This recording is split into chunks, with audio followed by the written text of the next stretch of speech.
예, 자, 여러분, 우리 부동산 세법, 자, 우리 이제 본격적으로 세법에 관해서 이제 소개해 드리겠습니다. 아까 첫 시간에는 2차 합격 전략을 좀 말씀드렸고, 잘 들으셨습니까, 아까? 뭔가? 예, 그래서 2차 합격 전략 말씀드렸고, 이제 세법에 대해서 좀 말씀을 드리겠습니다. 우리 부동산 세법이요. 세법은 원래 세금에 관한 법이잖아요. 그래서 양도 많고, 원래 방대하고 어렵습니다, 원래. 근데 그 중에서 우리는 세법이 방대한 내용들 속에서도 부동산에 관한 세법 내용을 우리 시험범위로 합니다. 그래서 부동산을 취득할 때 내는 세금, 살 때 내는 세금이 어떤 거고, 보유할 때, 가지고 있을 때 내는 세금이 어떤 거고, 처분, 팔 때 내는 세금이 어떤 거냐. 그래서 부동산 취득할 때, 보유할 때, 양도할 때 내는 그 부과되는 조세를 우리 말하고요. 그래서 우리 세법의 방대한 내용들 속에서도 부동산 취득 시, 보유 시, 양도 시 부과되는 세금을 우리 시험 범위로 하고 있습니다. 자, 그럴 때 여러분 보시면 우리 자, 부동산 취득할 때 부과되는 대표적인 세금이 있어요. 어떤 게 있냐면 취득세, 등록면허세는 부동산을 살 때 내는 대표적인 세금입니다. 자, 그래서 우리가 이제 제가 원래는 그 본 수업 시작할 때는 어떤 사람들의 스토리를 통해서 쭉 설명을 해요. 그래서 갑이란 사람과 을이란 사람 있잖아요. 자, 두 사람이 부동산을 매매해요.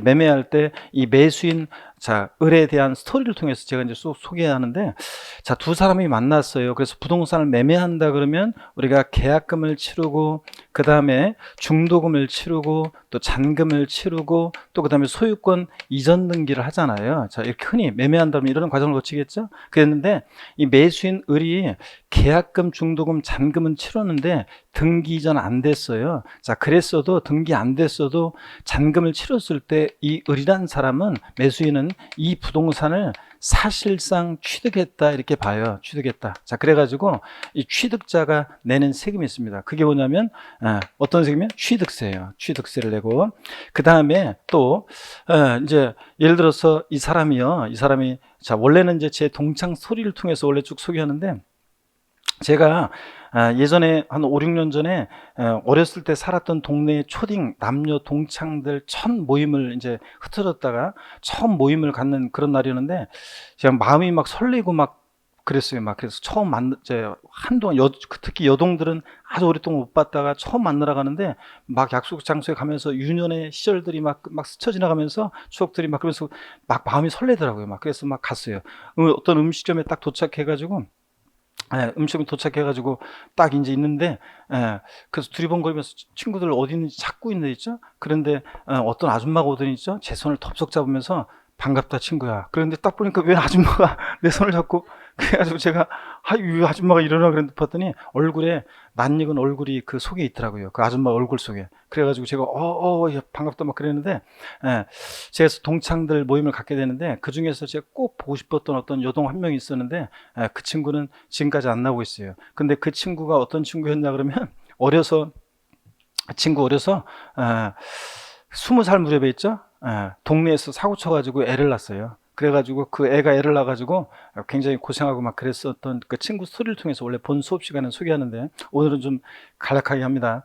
어떡하네, 그 친구가 고생하다가 고생했었는데, 그 제가 얘기 듣기로는 그 신랑이 동대문 쪽에서 어떤 의료 관련 일을 하다가 돈을 좀 벌었어요. 그래가지고 집을 처음으로 샀는데, 네가 고생했으니까 네 명의로 해라 이 집은. 그래가지고 이 제 동창 여동 명의로 집을 사게 됐어요. 그래서 자, 등기 이전 안 됐는데도 잔금 치렀을 때 사실상 취득했다고 봐서 취득세라는 세금을 내게 되고요. 그 다음에 이제 좀 사업을 좀 확장해 보려고 이 집을 담보로 돈을 빌려요, 은행에서. 그러면 이제 저당권 설정 등기 같은 걸 해요. 그럴 때 어떤 세금을 내냐면, 저당권 설정 등기하거나 돈을 갚아 말소 등기 같은 거 할 때 어떤 세금을 내냐면 등록 면허세라는 세금을 내요. 등록 면허세를.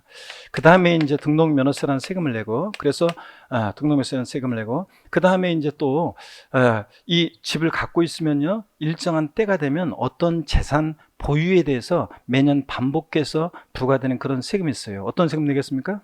그렇지, 재산세를 내고요. 재산세를 내고, 또 재산세를 내는 사람들 중에 부부도 따로따로 개인별로 해가지고 만약에 돈을 벌었어요.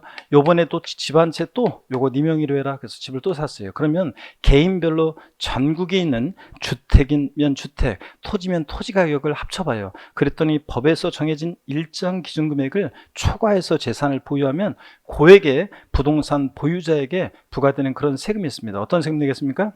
네? 종합부동산세를 해요. 종합부동산세. 그래서 종합부동산세는 제가 항상 얘기해요. 종합부동산세는 아무나 납부한 세금이 아니다. 그래서 종부세를 대상자가 됐다 그러면 너무 억울하게 생각하지 말고 당당히 세금을 내라. 제가 항상 얘기합니다. 그 다음에 결혼 안 한 미혼 남녀 수강생들한테는 꼭 제가 얘기해요. 이 오빠가 다른 건 다 괜찮은데 결혼을 해야 되나? 한 가지 좀 흠이 있어. 내가 좀 불만족하는 부분이 있는데 결혼을 해야 되나 말아야 되나 망설여질 때 물어보라고 해요. 오빠네 집은 종부세네. 그렇게 물어봐가지고 그랬더니 그 집에 갔다 오더니 야 우리 집 종합부동산세 그 종부세인가 그거 낸다는데 그러면 오빠 나랑 결혼해. 자 이렇게 얘기하고 남성 그 미혼 남성 수강생들 꼭 얘기해요. 인생 살아가면서 처갓집이 중산층 이상이면 큰 보험 하나 들어오는 거다. 그러니까 얘랑 결혼해야 될까 말아야 될까 망설일 때 물어보라고 그래요. 야 니네 집은 종합부동산세 종부세 내냐? 물어봤더니 집에 갔다 오더니 오빠 우리 집 종부세 낸다는데 나랑 결혼해 줄래? 바로 제가 이렇게 얘기하라 이렇게 얘기합니다. 종합부동산세는 그런 세금이에요. 그 다음에 또 이 갑이라는 사람 있잖아요. 매도인 갑 입장에서 보면 계약금, 중도금, 잔금을 치렀어요. 등기 이전 안 됐어도요. 이 부동산을 잔금 받았을 때 사실상 양도했다 이렇게 봐요. 그래가지고 이 양도자 갑에게 우리 같은 개인이 소득이 발생하면 소득세가 부과돼요. 법인이 소득 발생하면 뭐가? 법인세가 부과되고. 그래서 우리 같은 개인이 이렇게 소득이 부동산 등을 양도해서 발생하는 소득에 대해서는 양도소득세가 부과돼요. 자, 그래서 여러분 보세요. 우리 시험에서 중요한 세금들이요. 많은 세금들이 있는데 그 중에서 우리 시험은 얘네들을 중심으로 출제가 돼요. 얘네들 중심으로. 그래서 5개 자, 근데 부동산 세법이라고 했잖아요. 부동산 취득할 때 내는 대표적인 세금이 어떤 거냐면 취득세, 등록면허세. 부동산을 보유할 때 내는 대표적인 세금이 어떤 거냐면 재산세, 종합부동산세요. 우리 부동산 학개론 있잖아요. 1차 과목에서 공법 문제도 나오고 세법 문제도 가끔씩 나와요. 그래서 올해 30회 시험에서 세법 문제 나왔다고 그래서 제가 부동산 학개론 문제를 봤더니 어떤 문제였냐면 부동산 보유 단계에서 부과되는 지방세, 가로놓기. 어떤 거? 재산세.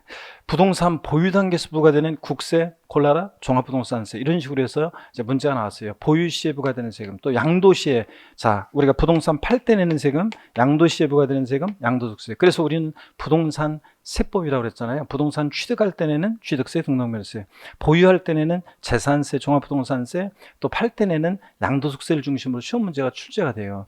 그 다음에 우리가 지방자치단체에서 부과하는 세금을 지방세라고 하는데, 지방자치단체에서 부과하는 세금, 취득세, 등록면허세, 재산세는 지방세예요.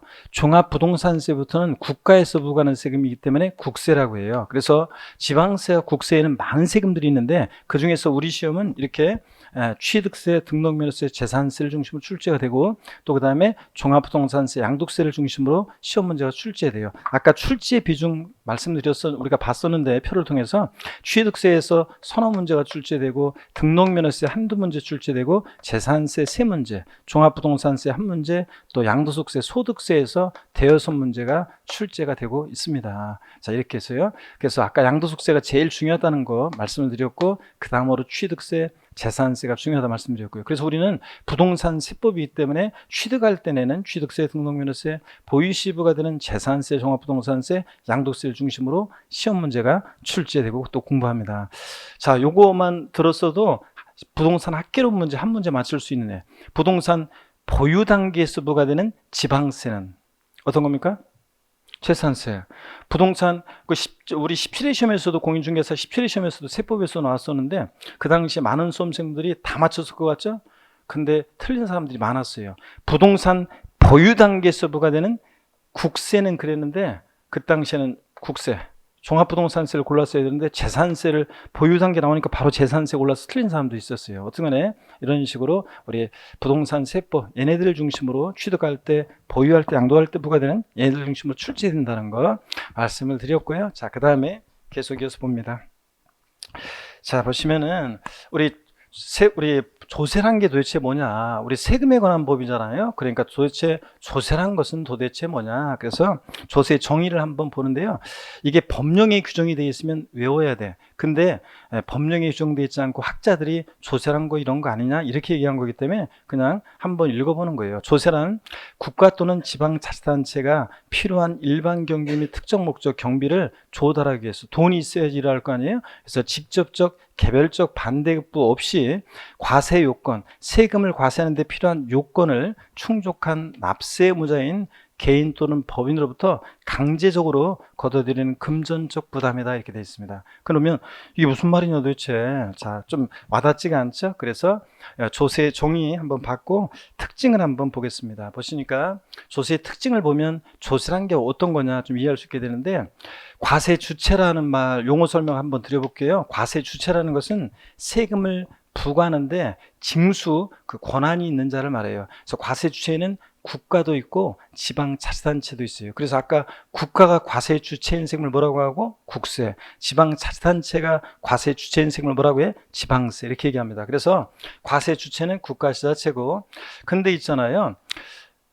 조세라는 것은 반드시 국가 지자체에서 부과해야지 조세지, 국가 자체가 아닌 곳에서 부과하는 공공단체나 공기업에 내는 공과금이나 전기요금, 수도요금은 조세가 아니에요. 저희 어머니가 있죠. 저희 엄마가 날씨가 좀 춥거나 그럴 때 보일러 좀 따뜻하게 하고 전기장판도 그렇고 침대 좀 따뜻하게 하고 주무세요. 그러면 뭐 전기세가 많이 나오고 아마 가스세가 요즘 많이 나오고 그런 얘기를 해요. 그래서 제가 명색이 아들이 세법을 강의하는데 엄마 그런 건 세금이 아니기 때문에 전기세, 수도세 이러면 안 되고 전기요금, 수도요금 이렇게 해야 된다고 저 알려주면 알았다고 한 다음에 그 다음에 또 시간 지나면 전기세, 수도세 많이 나와서 또 이렇게 얘기해요.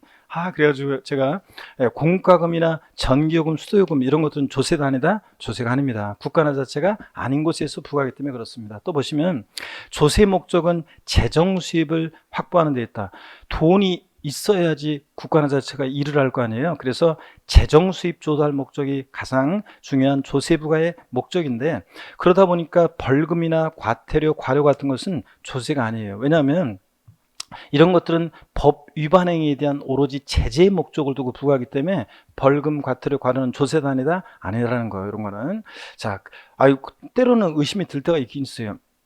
유난히 주차 단속 같은 걸 많이 하고 막 그러면은 이것들이 돈이 없어가지고 그런 건가? 우리한테 돈 벌금 과태료 같은 거 해가지고 재정 수입 조달하려고 하나? 이런 의심이 들지만 이런 것들은 법 위반 행위의 제재의 목적을 두고 부과하기 때문에 조세가 아니라는 거. 재정 수입 조달 목적 등과 관계가 없다. 조세는 직접적이고 개별적인 반대급부가 없이 부과해요. 여러분 보세요. 조세는 그래서 국가 자체로부터 특별한 이익을 받은 특정인에게 직무수하는 것이 아니다. 조세는 비대가성, 비보상성을 특징으로 한다는데 무슨 얘기냐면, 여러분들이 재산세 같은 것을 내요. 재산세를 내면 그러면 냄과 동시에 여러분 살고 계시는 구청이나 시청이나 이런 데서 비누 한 장, 수건 한 장 여러분 받은 적 있어요? 세금 냄과 동시에 받은 고맙다는 말 한번 들어본 적 없잖아요, 여러분들. 그죠? 그러니까 세금은 냄과 동시에 직접적이고 개별적인 반대급부가 없는 게 특징이에요. 그래서 간접적으로 국방, 치안, 서비스 이런 걸 제공해 줄지언정 직접적 개별적인 반대급부는 없다. 그래서 사용료나 수수료 같은 것은 조세가 아니에요. 왜냐? 이거 사용료를 내면 무슨 국립극장 무슨 이런 거 사용료를 내면 그런 거 세종문화회관 사용료를 내면 사용할 수 있게 해주잖아요. 그러니까 냄과 동시에 직접적인 개별적인 반대급부가 있잖아요. 수수료 내면 특정 용역 일을 대행해 주잖아요. 그러니까 이런 것들은 직접적 개별적인 반대급부가 있기 때문에 조세가 아닙니다. 그 다음에 조세는 법률에 규정된 과세 요건, 세금을 과세하는데 필요한 요건을 충족한 자에게 무조건 부과합니다. 자, 그 다음에 그럴 때 과세 요건이라는 게 뭐냐 그러면요, 요 과세 요건, 세금을 과세하는 데 필요한 요건인데, 요게 법령에, 만약에 법령에 과세 요건 4가지가 딱 규정이 되어 있으면 시험에 나오고 외워야 되는데, 학자들이 세금을 과세하는 데는 이런 게 필요한 게 아니냐 얘기한 거기 때문에 그냥 통설적 견해가 그렇기 때문에 한번 보시면 되고, 요게 어떤 건지는 그냥 한번 읽어보시면 되는 거예요. 나중에 무슨 말인지는 자세하게 이제 다 우리가 배우게 돼요. 그래서 한번 넘어가고, 그 다음에 조세는 강제적으로 징수합니다. 그래서 시장이 마음에 안 들어, 나 재산세 안 내. 자, 과세 요건이라는 걸 충족하면 모든 국민에게 무조건 부과하고, 또 세금 안 내? 안 내면 체납자의 재산을 압류해서 공매처분에 넘겨서 다 세금 가져갑니다. 자, 그래서 강제적으로 징수한 수단이다.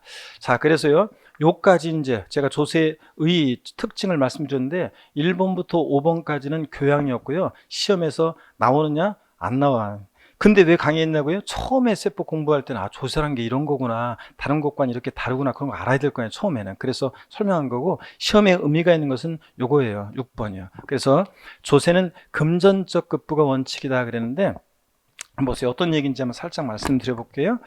우리가 세금은요, 화폐경제 시대니까 당연히 금전으로 납부해야지. 돼지 키우는 사람은 돼지를 싣고 오고 차에다가, 소 키우는 사람은 소 끌고 오고, 닭 키우는 사람은 닭 싣고 와가지고 세금 내면 안 되잖아요. 그래서 금전 납부 원칙이에요. 요거는 지금 세금 납부 이행 방법에 관한 거예요. 세금 납부 이행의 방법.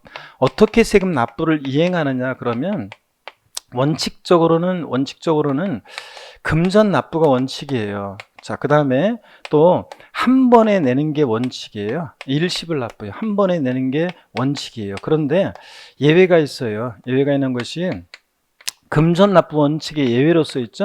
물건으로도 납부할 수 있어요.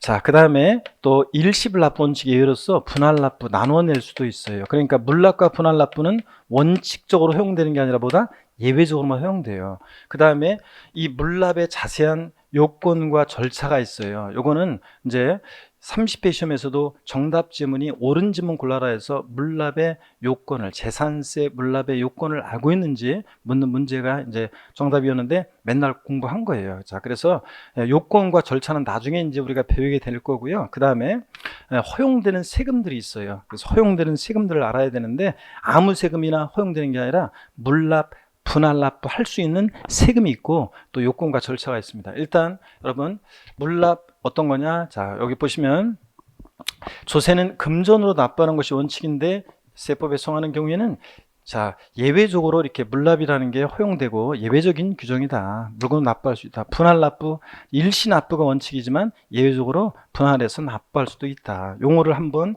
이렇게 익혀두시고요. 물납, 분할 납부라는 게 어떤 건지. 자, 그런데 아까 아무 세금이나 허용되는 게 아니라고 했죠? 허용되는 세금이 있는데 이게 이제 시험에 나오는 거예요. 자, 그래서 처음으로 이제 시험에 의미가 있는 것은 딱 요거네요, 여러분들. 자, 한번 보세요. 우리가 물납이라는 것은 지방세에서는 다른 많은 세금들이 있지만 다른 건 안 되고 재산세만 허용돼요. 그리고 국세에서는 상속세만 물납할 수 있어요. 그 다음에 자, 분할 납부는 많은 세금들이 허용되는데 지방세에서는 재산세 허용되고요. 그 다음에 국세에서는 요건 이제 여러분들이 신경 쓰지 마시고 종합부동산세, 양도소득세, 또 법인의 소득에 보다는 법인세, 상속세, 증여세 등등해서 많은 세금들이 분할 납부가 허용되고 있어요. 자, 그러면 한번 볼까요? 여러분들 금방 한번 봤는데 그러면 여기 한번 보세요. 가로넣기 한번 해볼까요? 취득세는 물납 허용되면 O 아니면 X예요. 자, 취득세 물납 O, X예요. 모르겠어요? O? 입이 모아지는데? 자, 금방 얘기했잖아요. 지방세는 많은 세금들이 있는데 물납은 뭐만 허용되느냐? 재산세만 허용돼요. 그러니까 취득세는 물납 돼야 안 돼요? 안 돼요. 자, 분할 납부 돼야 안 돼요? 안 돼요. 금방 봤잖아요. 분할 납부 또 뭐만 지방세에서 뭐가 허용돼요? 재산세가. 등록면허세 물납 돼야 안 돼요? 안 돼요. 분할 납부 안 돼요. 자, 재산세 물납 되겠습니까? 네, 됩니다. 분할 납부 됩니다, 여러분. 자, 종합부동산세 물납 돼요? 안 돼요. 자, 국세에서는 뭐만 물납이 허용돼? 상속세만. 그러니까 종부세 안 돼. 분할 납부 돼요. 양도소득세 물납 안 돼요. 분할 납부 돼요. 자, 요거 상속세, 증여세는 다 되고요. 증여세는 분할 납부만 돼요. 그럼 여러분 보세요. 시험에서 문제가 어떻게 나오느냐?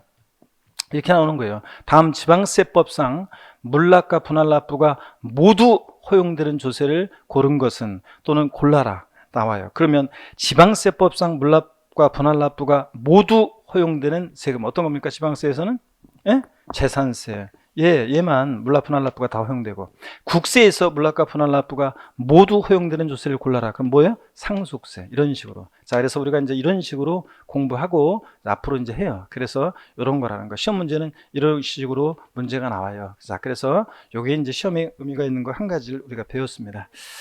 자, 그 다음에 한번 봅니다, 여러분들. 예. 자, 그러면 금방 한번 복습 한번 해볼까요? 예. 제 강의의 특징은 계속 반복과 복습인데, 여러분 보세요. 반복하고. 예. 물납과 분할납부는, 자, 금전납부 원칙에 의해서 뭐? 물납.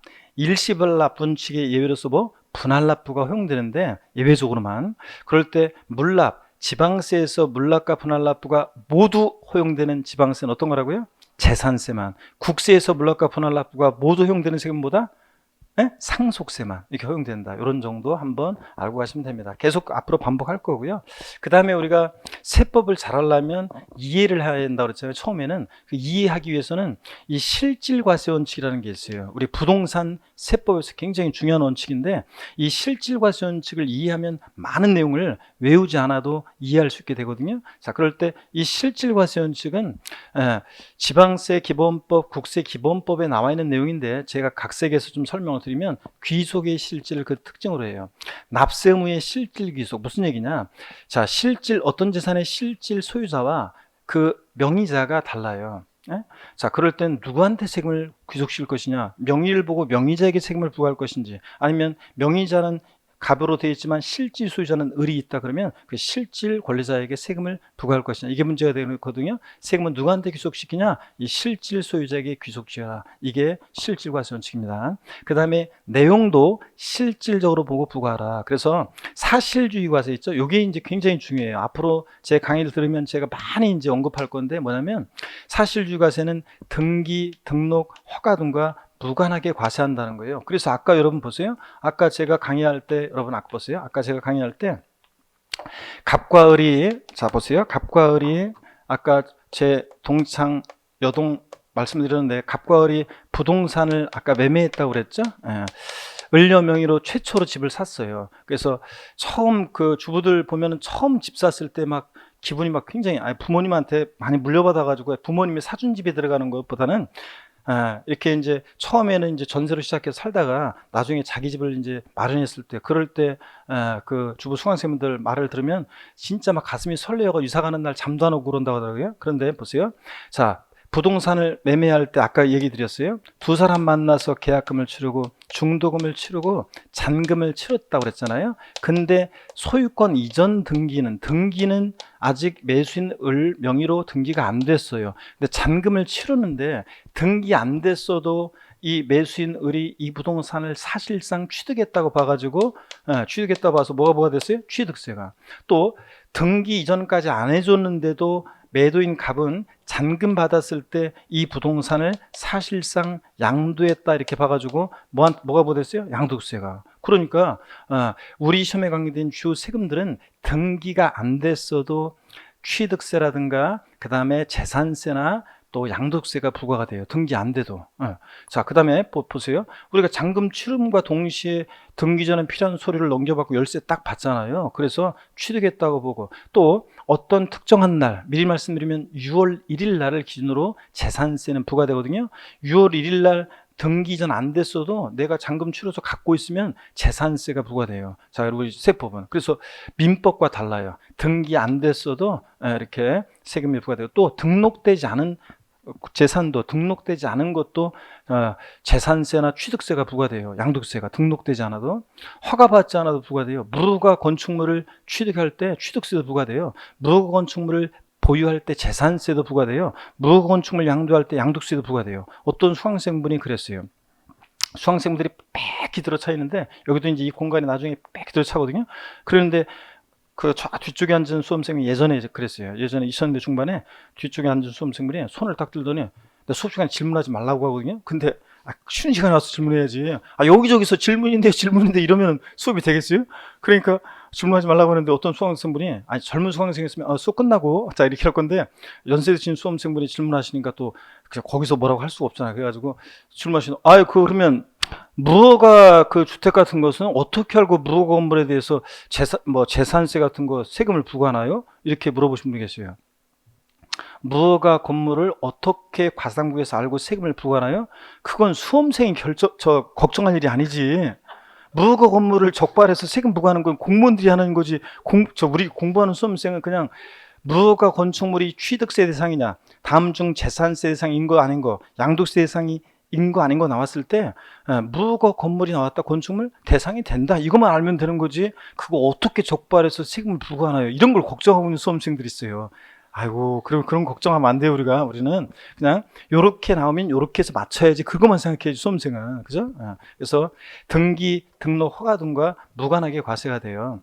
자, 그 다음에 요번에 또 30회 시험에서도 요것이 또 지문에 나왔어요. 요것 또 시험 지문에 나왔는데, 공부상 현황과 사실상 현황이 다르다. 현황부가 원칙이라는 건데 어떤 건지 한번 볼까요? 공부상 현황과 사실상 현황이 다르다. 자, 어떤 얘기냐면, 공부상으로는 공적 장부요. 공적 장부. 공부상으로는 현황이, 농지예요. 어떤 토지가 있는데 공부상으로는 농지로 돼 있는데 실제로는 보세요. 사실상의 어떤 현황은 실제로는 어떤 특정한 날 봤더니 농사를 안 짓고 있어요. 농사 안 짓고 있어. 그러면 이 토지에 대해서 농지로 보고 세금을 부과할 것인지, 농지가 아닌 토지로 부과할 것인지 나대지 상태예요. 그러면 농지가 아닌 토지로 보고 부과할 것이, 이게 문제가 돼요. 그럴 때, 자, 어떻게 세금을 부과할 것이냐? 자, 그러면 공부상 현황과 사실상 현황이 달라. 그러면 세금은 무엇에 따라서 부과하라? 네?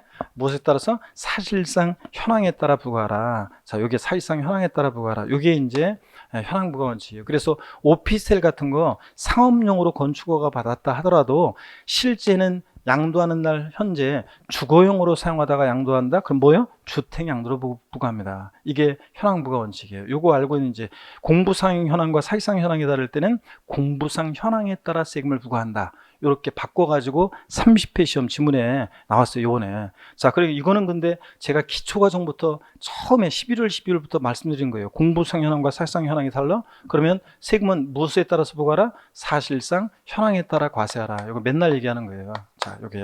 자, 그래서 그렇게 바꾼 지문 나왔었고, 그 다음에 거래 내용도 실질적으로 보고 부과하라. 그래서 배우자 또는 직계 좀비속 간의 양도요.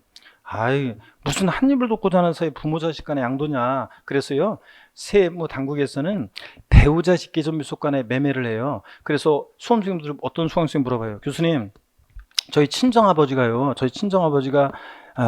집 하나를 저한테 지금 주시려고 하는데 그게 예전에 2억에 사셨대요. 근데 지금 이게 4억이 됐어요. 근데 그냥 저한테 지금 증여하면 세금, 증여세 많이 나온다며요. 그러니까 저희 아버지가 저한테 이것을 2억 2천만 원에 파는 것으로 매매 계약서 쓰면 어떨까요? 이렇게 얘기하는데, 겉모습은 양도지만 거래 내용을 실질적으로 들여다봐라. 그러면 과세당국에서는 무슨 한 입을 먹고 자는 사이 부모 자식 간의 매매냐. 그래서 증여한 것으로 추정해서 증여세 부과돼요. 물론 이제 추정이니까 객관적으로 대가한 게 있다는 것이 입증이 되면 양도로 보는 경우도 있지만, 원칙으로는 증여로 추정해서 증여세 부과합니다. 매매 계약서 써봤죠.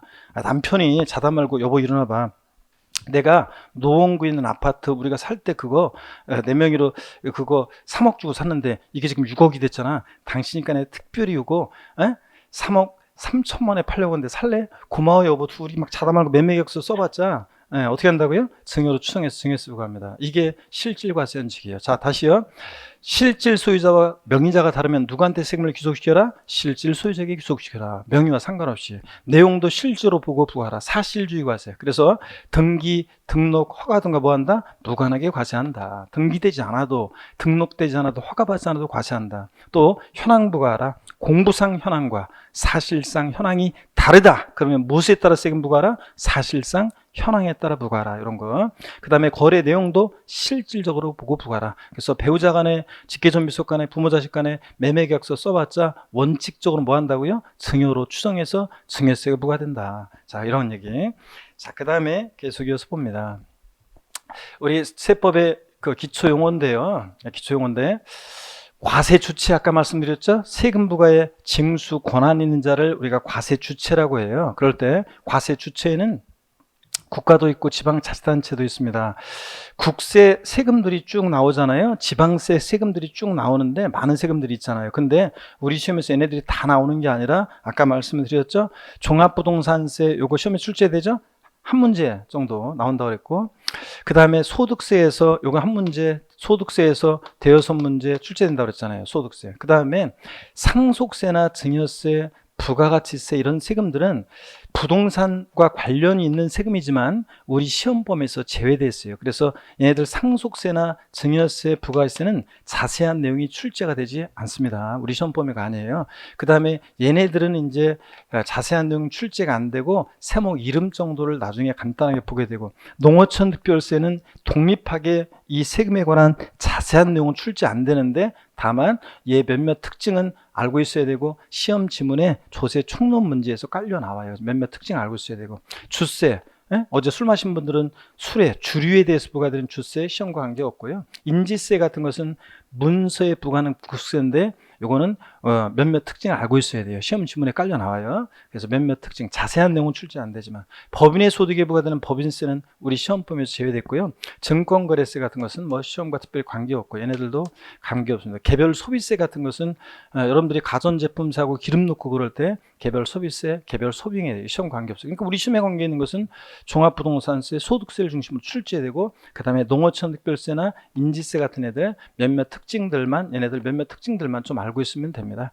그 다음에 지방세 많은 세금들이 있지만 취득세에서 서너 문제 출제되고, 등록면허세 한 문제, 재산세에서 세 문제, 그래서 얘네들을 중심으로 출제가 되고, 이름이 지방세에서는 지자로 이름이 시작하는 지방세가 네 가지가 있어요. 얘네들은 자세한 내용이 출제되기보다는 몇몇 특징 알고 있으면 되고요. 나머지 주민세 같은 애들 몇몇 특징만 알고 있으면 돼요. 그래서 나중에 이제 배우는데, 처음에 옛날 시험에는 다음 국세 세목으로 옳게 짝지어진 것을 골라라 이런 게 나왔는데, 지금은 그런 문제는 안 나오고 지금은 그냥 다음 부동산 보유 단계에서 부과되는 국세는 다음 지방세 중 이러이러한 조세는, 그래서 어떤 내용을 물어볼 때 국세만 고르라고 하고 지방세만 고르라고 했는데 국세까지 같이 고르거나 지방세까지 같이 골라서 문제 틀리는, 어이없이 틀리는 그런 경우, 그런 것만 주의하시면 되고요. 그래서 얘네들 중심으로 우리가 이제 공부를 하게 됩니다. 그래서 세목들을 처음에 공부할 때는 외울 필요 없어요. 공부하다 보면 부동산 세금을 중심으로 대충 알게 돼요. 그리고 지방세는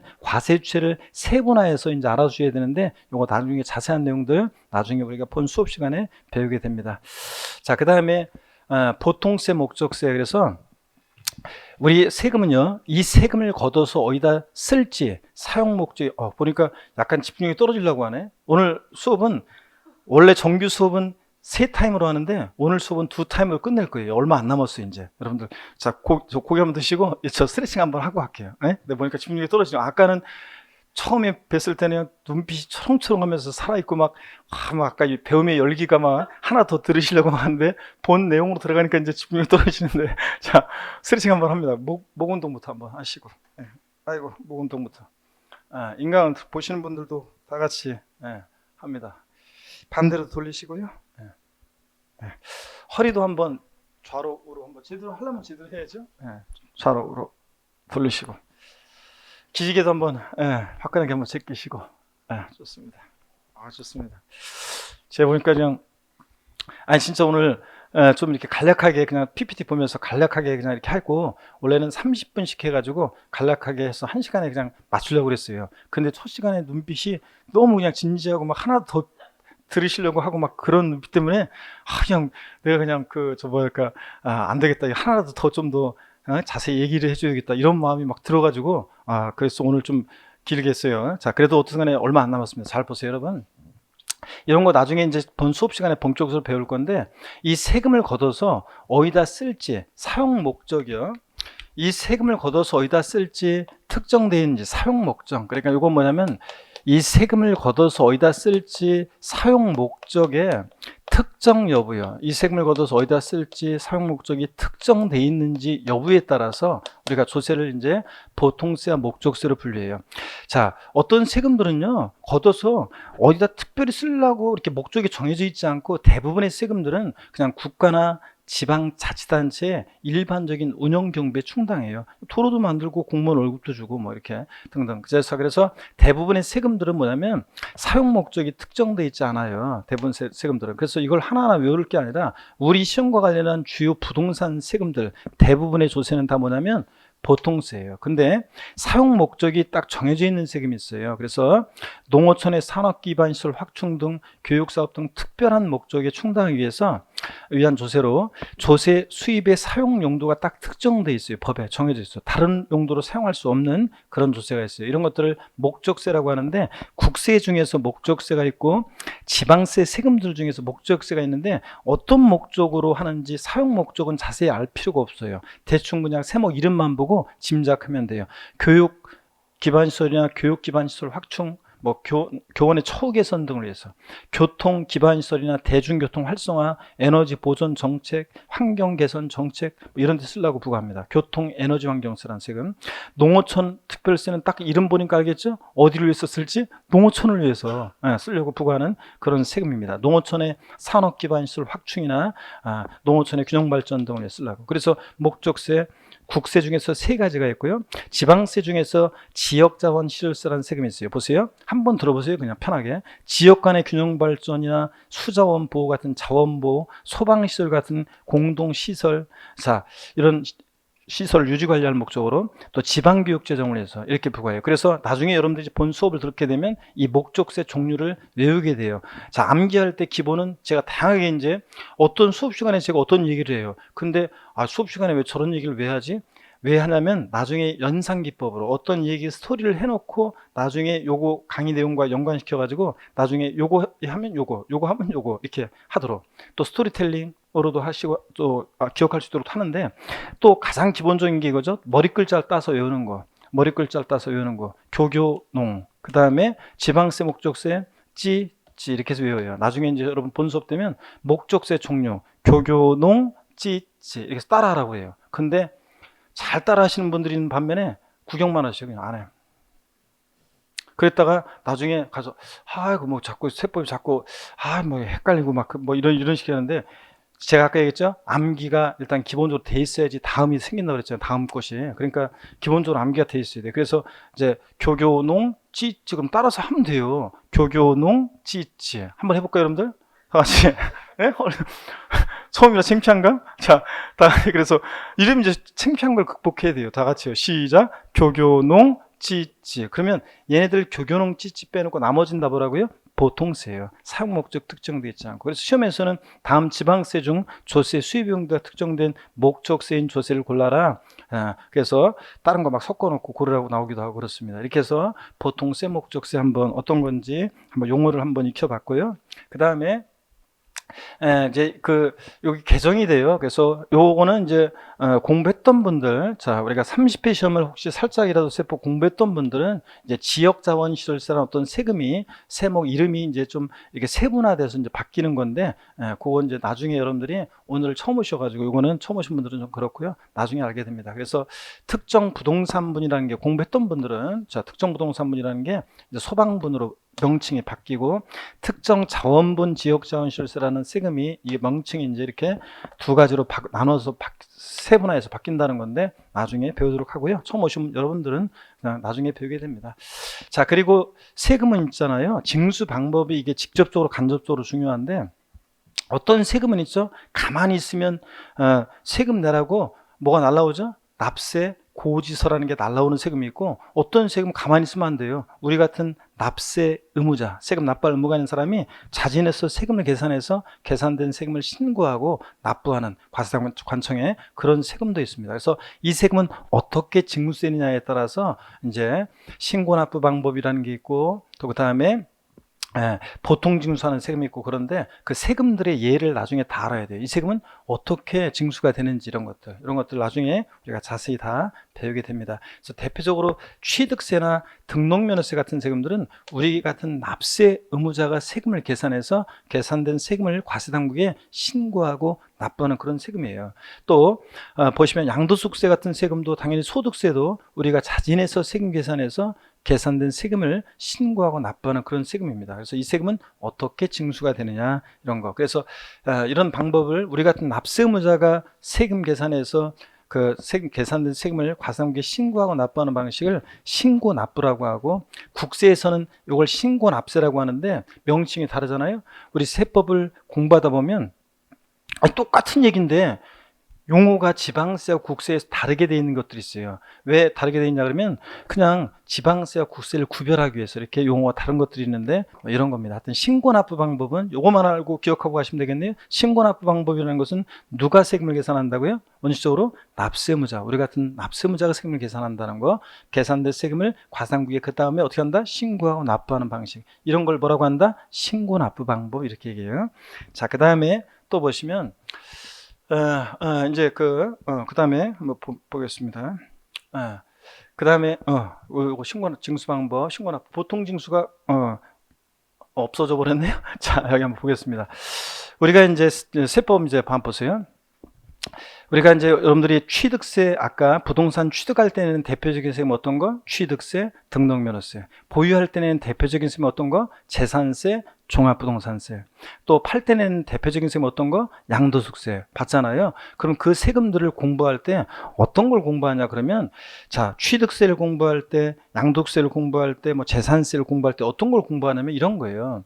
자, 우리 세금에 대한 공부는 이 세금은 과세주체, 누가 부과하는 세금이냐 이걸 공부해요. 그래서 취득세 같은 세금은 미리 말씀드리면 아까도 살짝 나와 있었는데, 특별시장, 서울특별시 같은 특별시, 광역시, 도에서 부과하는 세금이에요. 취득세 같은 세금은.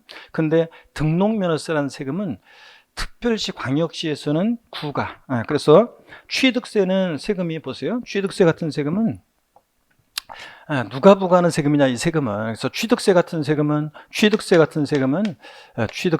과세 주체가요, 특별시, 광역시, 도예요. 근데 등록면허세 같은 세금은, 등록면허세라는 세금은 보세요, 특별시, 광역시에서는 그 속해 있는 구가요. 서울특별시, 강남구 그러면 취득세는 서울특별시로 가지만 돈이, 등록면허세는 그 구, 강남구가 부과하는 그런 세금이에요.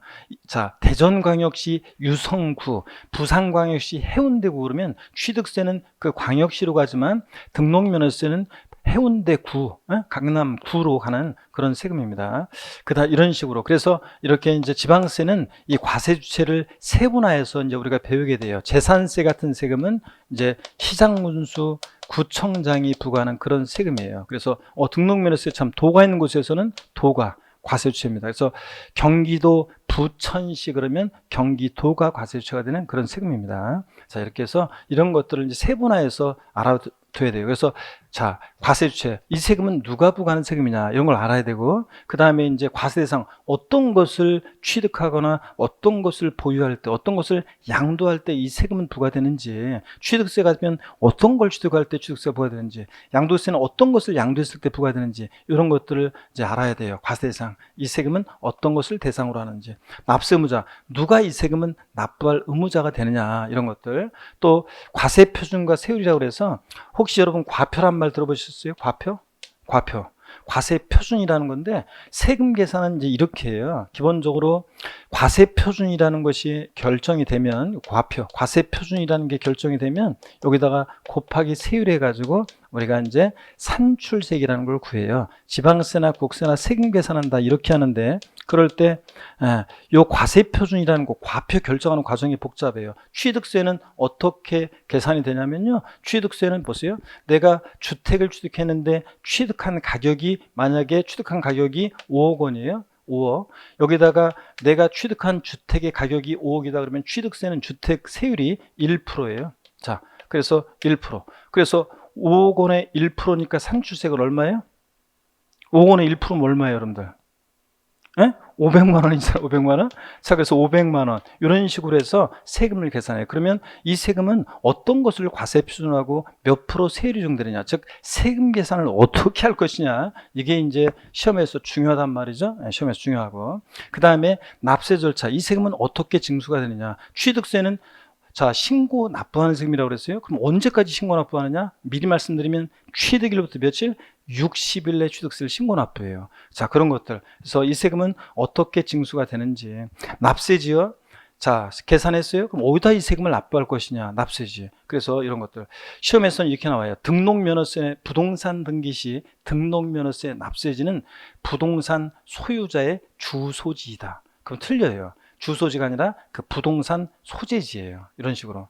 내가 재산을 갖고 있어요. 그럼 재산을 어떤 토지를 갖고 있는데 내 주소지는 서울특별시 강남구예요. 근데 자, 제주특별자치도 서귀포시에 있는 토지예요. 그러면 토지분 재산세는 어디다 납부할 것이냐? 어디다 납부하냐? 그러면 그 제주특별자치도 그 토지 소재지의 재산세를 내요. 주소지가 아니라. 어떤 수강생분이 제가 그래 강의를 했더니 어떤 수강생분이 지나가면서 저한테 쉬는 시간에 그러더라고요. 교수님, 제가 지방에 땅이 있는데요. 저희 집으로 재산세 고지서 오던 거요? 하면서 지나가더라고요. 그래서 다시 불러가지고 재교육시켰어요. 자, 그럼 내 주소지는 서울특별시 강남구인데 제주특별자치도 서귀포시 윗세오름에 땅이 있어요. 그러면 제주특별자치도지사가 재산세를 계산한 다음에 그 토지 윗세오름 토지 위에다가 고지서를 던져놓고 가요?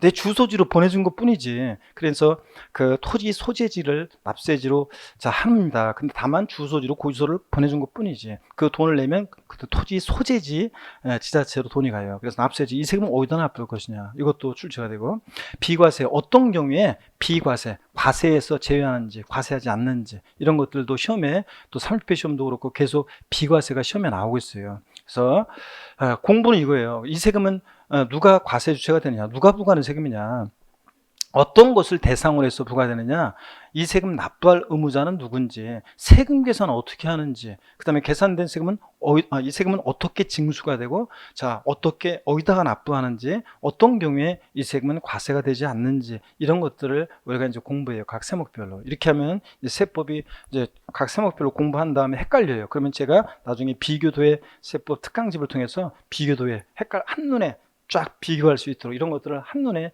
세목별로 비교할 수 있도록 정리해 드립니다. 이런 식으로 해서 완성돼서 갑니다. 자, 이렇게 해서 우리가 공부했고요. 30일에 시험에 도전하는 수험생 여러분을 응원하는데, 여러분 봅니다. 제가 항상 하는 약속이 있어요. 수험생 여러분들 처음 만나면 꼭 하는 얘기. 자, 세법은 반드시 제가 구원해 드린다. 근데 구원해 주려고 하는데, 구원을 받으려면 뭐가 있어요, 여러분들? 믿음이 있어야지. 제가 구원해 줄 거라는 믿음, 본인에 대한 믿음. 수험생분 중에 이런 분이 있어요. 어떤 수험생분은 다니면서 이래요. 지나다니면서. 제가 보기에는 이렇게 조금 불안해 보이는데도, 교수님, 저는 저는 그냥 찍어서라도 합격해요. 저는 딱점으로라도 60점 딱점으로라도 합격해요. 전 찍어도 합격해요.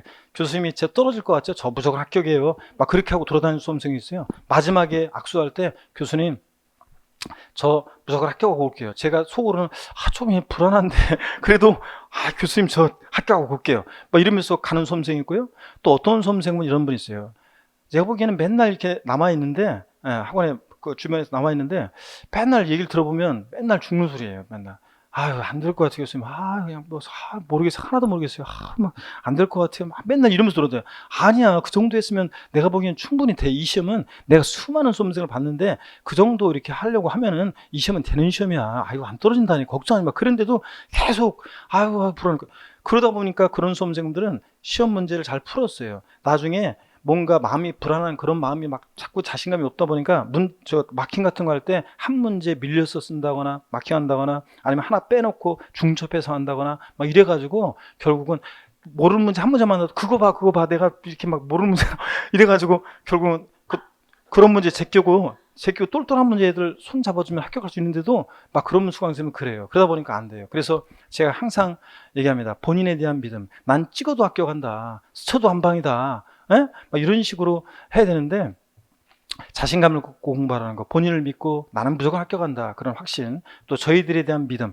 저희가 구원해 준다 그랬는데, 구원해 준다 그랬으면 구원을 받으려면 믿음이 있고 구원해 줄 거다 교수님, 그래서 수업을 나와야 되는데 안 나와. 그러면 그거 어쩔 수 없어요. 그래서 믿음을 가져야 한다는 거예요, 여러분. 자, 그래서 구원을 받으려면, 그래서 제가 반드시 세법은 구원해 드린다. 그리고 시험장에서 항상 제가 그랬나 그랬죠? 시험 마지막 강의 때 그래요. 여러분이 어느 곳에서 시험을 보더라도 제가 여러분과 함께 할 것이고 제 음성이 시험장에 들릴 것이다, 이렇게 얘기하거든요. 자, 여러분요, 많은 분들이 평상시에 수업을 아까 얘기했죠. 잘 따라하고 이렇게 한 분들은 어떤 딱 그걸 보면은 떠올라요. 그래서 어떤 심지어는 요번에 어떤 수험생은 재산세 문제 이런 게 있었어요. 뭐 최종님, 시험님, 비과세 되는 거 고르는 문제는 건데 최종님, 시험님이라는 의미하는 비과세거든요. 제가 수업 시간에 림자로 끝나는 이냐 비과세 막 이렇게 그냥 그런데 어떤 수험생 그 딱 지문을 보는 순간 제 음성이 들면서 림자 이거 비과세구나 이거 딱 모르고 그리고서 시험 끝나고 집에 가는데도 그 자꾸 그 노래가 떠오르더래요. 림자로 이런 식으로. 그러니까 음성이 들린 거잖아요. 그런 식으로 제 음성이 들릴 것이고, 자, 여러분과 항상 응원할 것이고요. 여러분 등 뒤에서 힘겨울 때 공부하다 보면 때로는 이 중개사 시험은 한두 달 공부하고 많은 시험이 아니라 사계절을 공부해야 돼요. 그러다 보니까 때로는 지쳐요. 그럴 때 여러분 이 생각만 하세요. 나만 이런 생각하는 게 아니라, 나만 힘든 게 아니라 많은 전국의 합격의 선배들도 그 시기가 되면 똑같은 갈등을 하고 똑같은 고민을 했어요. 그런데 그 갈등과 고민의 시기를 이겨낸 사람은 합격하는 거고, 그 고민의 시기에서 갈등하다가 방황하고 이렇게 하다가 결국 주저앉은 사람은 떨어진 거고요. 그래서 끝까지 하여튼 힘겨울 때 나만 이런 게 아니라 다른 많은 합격의 선배들도 이런 과정을 이기고 합격했구나, 이렇게 생각하시면 돼요. 자, 그래서 항상 여러분 힘내시고, 자, 긴 수험생활 동안 포기하지 않고 어떻게 한다? 끝까지. 오늘 그러면 접수하는 거죠, 여러분들? 예? 접수 안 했어요, 아직도?